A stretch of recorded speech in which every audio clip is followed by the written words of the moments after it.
Hello friends, विश्व भर में कला व संस्कृति की दृष्टि से राजाओं का प्रदेश कहा जाने वाला राजस्थान अपनी असीम पहचान बनाए हुए है। 33 जिलों के प्रदेश राजस्थान को यहाँ की परंपरा ने विश्व में अविस्मरणीय पहचान दिलाई है। वहीं दूसरी ओर यहाँ के शासकों द्वारा बनाए गए किले, महल, दुर्ग, कुएं, बावड़ी, बाग और बगीचों ने संसार भर के पर्यटकों को अपनी ओर आकर्षित किया है। नमस्कार मित्रों, मैं ललित धानावत अपने सहयोगी पीयूष के साथ स्वागत करता हूं आप सभी का राजस्थान के सिंहद्वार, अलवर और हमारे एक शहर और इतिहास एपिसोड में। आज के एपिसोड में हम आपको राजस्थानी स्थापत्य कला के एक ऐसे स्थान के इतिहास से अवगत कराएंगे जिसे आपने आज तक नहीं देखा होगा।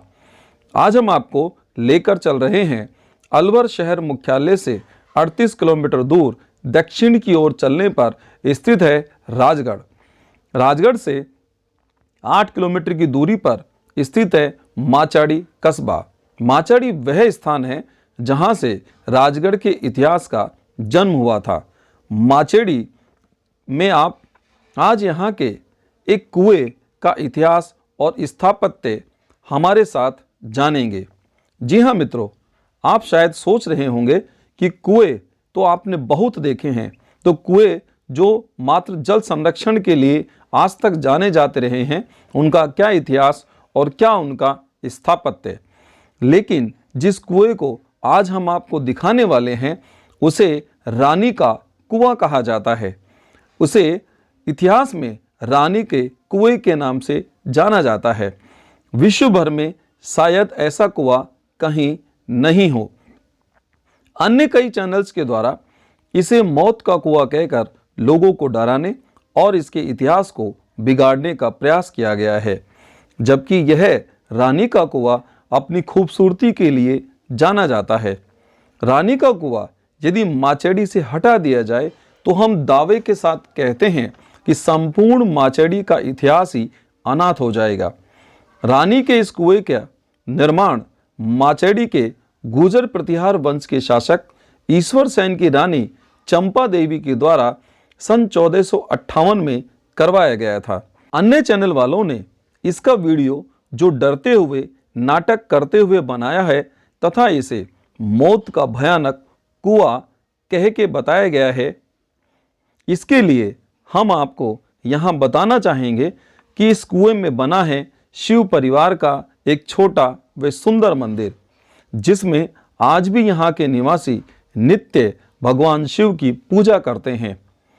ग्रामीणों के द्वारा यहाँ पर रोशनी की व्यवस्था भी की हुई है। इस कुएं के स्थापत्य और इतिहास को समझने के लिए मैं और मेरे सहयोगी पीयूष इसके तल तक इन सीढ़ियों के माध्यम से बहुत ही आसानी से गए हैं। इतिहासकारों के अनुसार माचेड़ी दुर्ग से इस कुएं तक एक सुरंग के माध्यम से एक रास्ता था। उसी सुरंग के माध्यम से रानी चंपा देवी अपने सहयोगियों के साथ यहाँ स्नान करने व शिव वंदना के लिए आती थी। इस कुएं में तल तक जाने के लिए बहुत ही मजबूत सीढ़ियाँ आज भी बनी हुई है और बने हुए हैं इस कुएं के चारों ओर छोटे छोटे कमरानुमा गलियारा, जिनका प्रयोग उन छोटे छोटे कमरों का जो प्रयोग है वो रानी व उनकी सहयोगिनी व दासियां स्नान करने के पश्चात वस्त्र बदलने के लिए किया करती थी। ऐसे विशाल कुएं का उदाहरण विश्व में अन्य स्थान पर देखने को शायद नहीं मिलेगा, जिसमें तल तक जाने के लिए समुचित सुविधायुक्त सीढ़ियां, वस्त्र बदलने के लिए चारों ओर कमरे, साथ ही ईश पूजा के लिए शिव मंदिर बनवाया गया है। यह शिव मंदिर आज भी पर्यटकों के लिए आकर्षण का केंद्र बना हुआ है। आप देख रहे हैं इस कुएं के चारों ओर ये छोटे छोटे कमरे बने हुए हैं।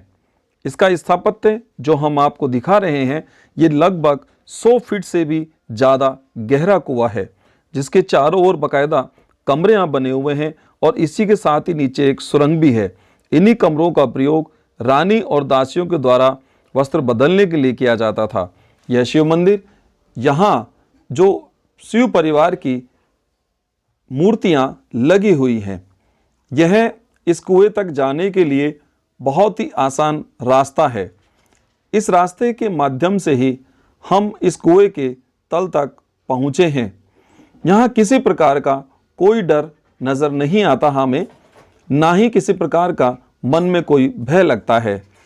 यदि किन्हीं के द्वारा कोई डर या भय की बात की जाती है तो निश्चित रूप से आप ये मानिए कि इस स्थापत्य का जो बेजोड़ उदाहरण है उसका इतिहास बिगाड़ने का प्रयास किया जा रहा है। आप देखिए, वर्तमान में जरूर इसमें पानी नहीं है, लेकिन यहाँ के गांव वालों का कहना था कि पिछले 2 साल तक यहाँ भरपूर पानी रहा है, जिसकी नमी आज भी यहाँ देखी जा सकती है। इस कुएं के चारों ओर देखें कि जो बहुत ही मजबूत पत्थरों से इसे बनाया हुआ है और यहाँ इसमें समुचित रूप से सीढ़ियाँ नीचे तक जाने के लिए दी हुई हैं। इस कुएं के निर्माण में पत्थरों और चूने का प्रयोग किया हुआ है। इस कुएं की कलात्मकता उस काल के कारीगरों की जो कारीगरी रही है उसकी कला का अद्भुत उदाहरण प्रस्तुत करती है। यह कुआं आज भी अपनी सुदृढ़ अवस्था में अपना इतिहास हमें बता रहा है। इस कुएं को देखकर आप स्वयं निर्णय करें, क्या आपने कभी कोई ऐसा कुआं देखा है कि जिसमें शिव परिवार भी हो, उनका एक बहुत ही सुंदर मंदिर हो और यहाँ बने हुए हों चारों ओर कमरे जिसमें रानियां अपने वस्त्र बदल सकती थी और उसके साथ जुड़ी हो एक सुरंग, उस सुरंग के माध्यम से दूर इस माचेड़ी दुर्ग तक जाया जा सकता हो। यह अपने आप में एक अनमोल उदाहरण है, अद्वितीय उदाहरण है विश्व भर में कुएं का, जिसे रानी के कुएं के नाम से जाना जाता है, जो कि माचेड़ी के इतिहास की एक अनमोल धरोहर है। आइए मित्रों, माचेड़ी में अब हम इस कुएं के बाद आपको एक और ऐतिहासिक स्थल की यात्रा कराते हैं। यह स्थल आपको माचेड़ी में ही, जब आप रानी के कुएं की ओर जाने वाले मार्ग पर चल रहे होंगे, तो उसी मध्य में आपको बहुत ही कलात्मक और भव्य रूप लिए मिलेगा एक मकबरा। यह एक भव्य मकबरा, इस मकबरे को विश्व विख्यात शायर मिर्ज़ा गालिब के पिता का मकबरा बताया जाता है। मिर्ज़ा गालिब, जिनका वास्तविक नाम मिर्ज़ा असद उल्लाह बेग खान था, मिर्ज़ा गालिब को भारत व पाकिस्तान में एक शायर के रूप में प्रसिद्धि मिली हुई है। मिर्ज़ा गालिब के दादा 1750 ईस्वी में समरकंद से भारत आए थे। गालिब के पिता मिर्ज़ा अब्दुल्ला बेग ने इज्जत निशा बेगम से निकाह किया था। मिर्ज़ा गालिब निशा बेगम की संतान थे। मिर्ज़ा गालिब के पिता अब्दुल्ला बेग ने हैदराबाद व लखनऊ के निजाम के यहाँ काम भी किया था। 1803 ईस्वी में अलवर में एक युद्ध के दौरान इनकी मृत्यु हो गई थी।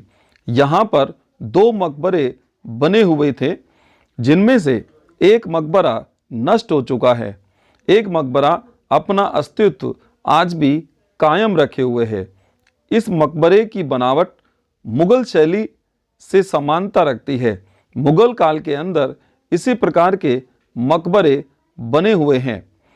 इस मकबरे के चारों ओर 4 मीनारे व छोटे दरवाजे तथा ऊपर गुंबद बना हुआ है।